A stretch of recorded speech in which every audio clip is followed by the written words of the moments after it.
Tennis elbow, এই সমস্যাটি tennis যারা খেলে তাদের বেশি দেখা দেয়। টেনিস এলবো হলো, আপনি কি করে বুঝবেন আপনার টেনিস এলবো হয়েছে? যদি আপনার হাত এইভাবে ভাঁজ করার সময় বা এইভাবে সোজা করার সময় যদি কনুইয়ে প্রচন্ড ব্যথা হয়, যদি কবজি থেকে ভাঁজ করার সময় নিচে এবং উপরে সোজা করার সময় বা হাতগুলো পুরো এইভাবে ছড়িয়ে দেওয়ার সময় যদি আপনার এই কবজিতে ব্যথা হয়, তাহলে বুঝে নেবেন যে আপনার টেনিস এলবোর সমস্যা রয়েছে। তাছাড়া আঘাতজনিত কারণে যদি কোনো কারণে কনুইয়ে আঘাত লেগে ব্যথা হয়, তাহলেও টেনিস এলবোর সমস্যা হতে পারে। এবার আপনাদের যদি বাইরের দিকে, কনুইয়ের বাইরের দিকে যদি ব্যথা হয়, সেই ব্যথাটা যদি আপনারা অনুভব করেন, তাহলে আজ এই সুযোগ থেরাপির কিছু পয়েন্ট দেখিয়ে দেব। এই চিকিৎসা করা খুবই সোজা রয়েছে, খুবই সহজ, আর খরচাও নেই একদম। আপনারা তাহলে এই সুযোগ থেরাপির এই চিকিৎসাগুলো অবশ্যই প্রয়োগ করে দেখবেন যাদের টেনিস এলবোর সমস্যা রয়েছে। শুধু কিন্তু বাইরের দিকে যদি হয়, তাহলে এই পয়েন্টগুলি ব্যবহার করবেন। তাহলে পয়েন্টগুলি দেখে নিই। টেনিস এলবোর জন্য সুযোগ থেরাপির পয়েন্টগুলি দেখিয়ে দিচ্ছি। যাদের টেনিস এলবোর সমস্যা রয়েছে, আপনারা এই সময় ব্যায়াম করবেন না, আর একটু যদি বরফ লাগান, ওখানে বরফ শেক করলে আপনারা আরাম পাবেন। যতদিন ব্যথা থাকবে একটুখানি ব্যায়াম বন্ধ রাখবেন, ব্যথাটা কমে গেলে আবার করবেন। তাহলে পয়েন্টগুলি দেখে নিন।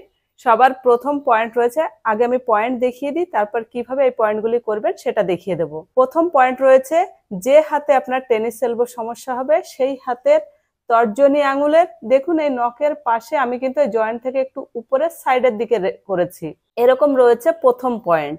দ্বিতীয় পয়েন্ট রয়েছে একদম এর সোজা, এটা রয়েছে LI4, তারপর রয়েছে LI10, এটা রয়েছে এই জয়েন্ট থেকে একটু উপরে, জয়েন্ট থেকে একটু উপরে রয়েছে, আর এটা পুরো জয়েন্টের উপরই রয়েছে LI11। তাহলে LI4, LI10 এবং LI11 একই রেখায় রয়েছে। তারপর রয়েছে ST25, এই পয়েন্টটি রয়েছে হাতের ভিতরের দিকে। পয়েন্টটি দেখুন, এই যে যে দাগটা রয়েছে, এই দাগটা এইভাবে আপনি সোজা নিয়ে আসবেন, এইভাবে সোজা নিয়ে আসবেন, এই পর্যন্ত এলো, আর এই মধ্যমা আঙুল এই দিক দিয়ে একদম সোজা এই দিক দিয়ে নিয়ে আসবেন, এরকম একটা জায়গায় হলো। এর থেকে একটু নিচে পয়েন্টটা রয়েছে। আপনারা যদি সঠিকভাবে পয়েন্ট খুঁজে নিতে পারেন, তাহলে অবশ্যই আপনারা 100% রেজাল্ট পাবেন।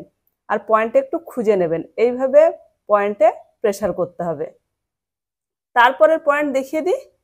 তারপরের পয়েন্টটা রয়েছে 36, ST36, এই পয়েন্টটা রয়েছে হাতের পিছন দিকে, যে জয়েন্ট রয়েছে মধ্যম আঙুলের, এই জয়েন্টটা এর একটু উপরে আর সাইডের দিকে, তর্জনী আঙুলের দিকে, এইখানে রয়েছে পয়েন্টটা। তারপরের পয়েন্টটা রয়েছে TW5, এই পয়েন্টটা রয়েছে তর্জনী আঙুলের, এই জয়েন্ট রয়েছে প্রথম জয়েন্ট, জয়েন্ট থেকে একটু নিচে, এখানে রয়েছে পয়েন্ট। তাহলে আপনাদের যে হাতে টেনিস এলবোর সমস্যা হবে সেই হাতে এই পয়েন্টগুলি প্রেসার করবেন। এবার প্রেসার কিভাবে করবেন, যদি এরকম ম্যাগনেটিক জিমি থাকে খুবই ভালো, এই জিমিটা কিন্তু ম্যাগনেট রয়েছে, দেখুন এই যে ম্যাগনেট লেগে গিয়েছে। এবার এই ম্যাগনেট জিমি দিয়ে বা আপনি নর্মাল কোনো স্টিক দিয়ে প্রেসার করবেন, জিমি দিয়েও করতে পারেন। যদি সরু নিতে হবে, সরু না হলে হবে না। এবার এটা দিয়ে কি করছি, এভাবে প্রেসার করছি, 1 2 3 4, এভাবে 10 থেকে 30 বার প্রেসার করবেন।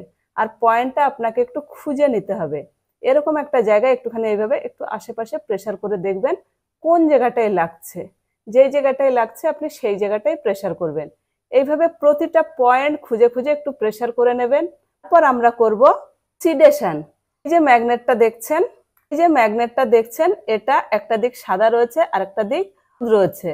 এবার আমরা হলুদ দিকটা উপরের দিকে রাখবো আর সাদা দিকটা নিচের দিকে রাখবো। সাদা দিকটা হলো সিডেশন, অর্থাৎ এর শক্তিটাকে আমরা কমাবো, অর্থাৎ ব্যথা কমাবো। ব্যথা কমানোর জন্য এই সাদা দিকটা নিচের দিকে রাখতে হবে, হলুদ দিকটা উপরের দিকে রাখতে হবে। তাহলে এই পয়েন্টটা আমরা একটু কিভাবে করছি দেখে নিই। এরকম সার্জিক্যাল টেপ নিয়ে নেবেন, টেপ নিয়ে হলুদ দিকটা উপরের দিকে লাগিয়ে দিলাম, দিয়ে আর সাদা দিকটা নিচের দিকে লাগালাম। এবার এই সাদা দিকটা এইভাবে পয়েন্টে লাগিয়ে দেব, লাগিয়ে দিয়ে টেপ দিয়ে আটকে দেব। এই আটকে দিয়ে আপনি রাতভর রেখে দেবেন। এভাবে প্রতিটা পয়েন্টে আপনি 10 থেকে 30 সেকেন্ড করে প্রেসার করে এই ম্যাগনেটগুলো লাগিয়ে দেবেন। চমৎকার রেজাল্ট পাবেন যাদের টেনিস এলবো সমস্যা রয়েছে। তারা প্রয়োগ করবেন, ভালো থাকবেন, সুস্থ থাকবেন। ধন্যবাদ।